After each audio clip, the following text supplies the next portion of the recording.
Hello, this is Fusission. Fusission.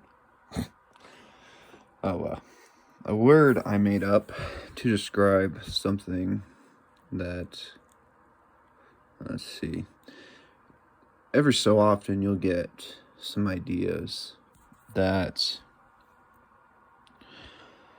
seem unhuman, incapable. I call them God tier technology.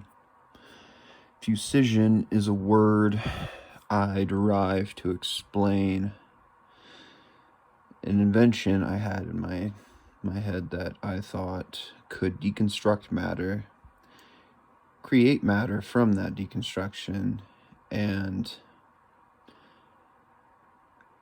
at its most epitomal state would be a way to prolong existence indefinitely, like a biome, to biometrically sustain what we call reality. And this is a very simple explanation for what I have in my head, but essentially Fusission is a sort of Dyson-like sphere that is encased in dark matter that can, well, it controls time, it controls everything. It can return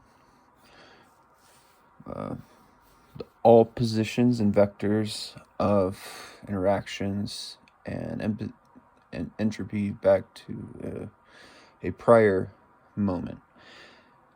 And a fusion reactor, which is something that we're probably going to develop fairly soon, since fusion is being worked out in ITER, to where we can almost create super plasma now. That in the future, whoever gets to actually acclimate to the designs of Fusission can forelay all progress of our species indefinitely. And we can cycle, we can repeat, we can fall apart, we can do literally anything imaginable with Fusission. It is fusion and fission, simply put.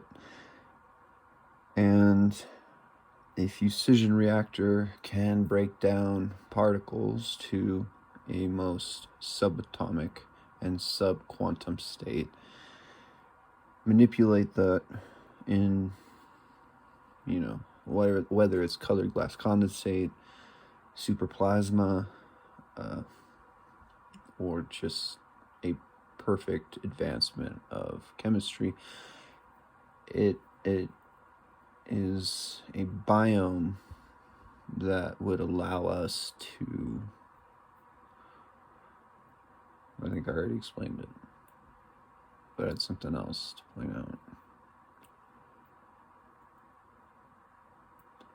Anyway, I wasn't necessarily, this is just a concept.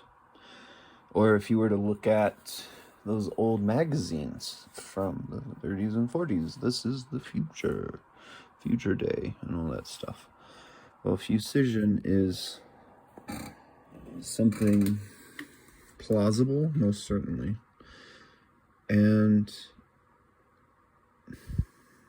so, like cold fusion. With cold fusion,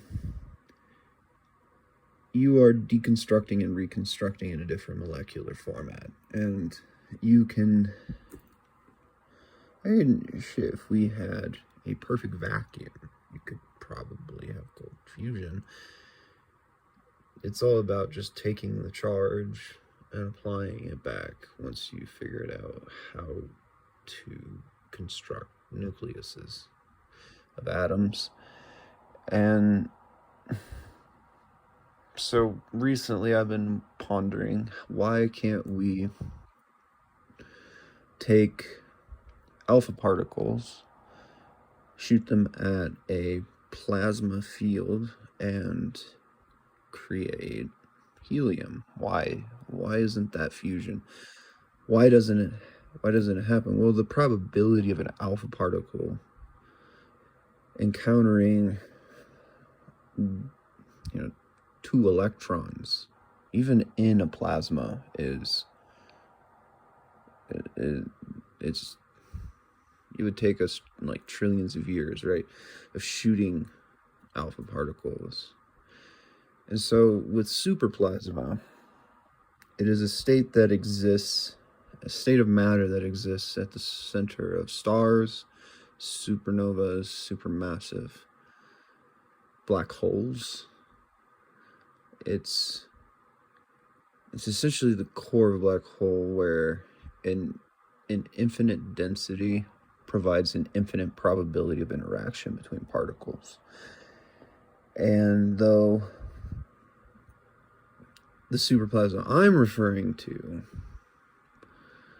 isn't necessarily at the core of a black hole, it's a substate of that. If you were to look at the core of a black hole, a superplasma is still perceptively a liquid. It still carries the mass of a solid. It's super inertial, and it is a superconductor. So it's kind of like those. Let's see, I was reading an article about black holes that I think Israel created a sound wave version of a black hole that all sound waves can enter, but they can't escape. So it absorbs sound waves perfectly, flawlessly. And what all this has to do with fusion? Well, I'm just saying that I thought this, and that's it, really. This is the sort of stuff that goes on in my head. And whether or not you're even going to read this, it's just what it is. I think I tried to explain how it could work after I realized that if I am right, and if this is a viable technology, that honestly, I think that that's what we could be living in now. And there's a lot of crazy plausibilities. And they're always fun to entertain. Man, what would life be without the imagination?